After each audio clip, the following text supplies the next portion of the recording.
మనకు రూపాయి సంపాదన లేదు. ఇది మొదలెట్టడానికి బోల్డ్ అప్పు చేశా. వచ్చిన తీర్చడానికి సరిపోతుంది. అదేం లేదండి, మా బావ సరదాగా చెప్తున్నాడు. ఇంటి ముందు నా స్థలం ఇదే బోలే డబ్బు వస్తుంది, అంతే కదా.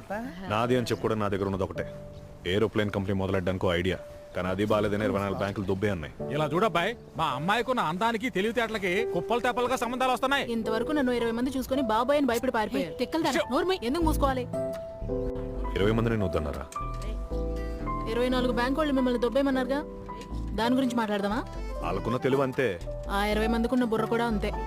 కూడు గుడ్డ నీళ్లు లేక ప్రతి ఒక్కడు నానా తెప్పలు పడుతుంటే ఇప్పుడు ఏరోప్లేన్ లోకి ఎగరటం అంత అవసరమా? ఏం మాట్లాడుతున్నావు? 100 ఏళ్ల ముందు కరెంట్ అక్కర్లేదన్నారా? 50 ఏళ్ల క్రితం కారు ఎవడికి కావాలన్నారా? ఇవన్నీ ఎవడనేది? అన్ని తాపిగా అనుభవిస్తున్నాడు అంటున్నాడు. నీకు లోకం తెలియదు నాన్న, నువ్వు పలకుండు. అవునులే, ముందు నువ్వు తిను. నాకు ఓకే. దేనికి ఓకే? నేను చేసుకోవడానికి నాకు ఓకే.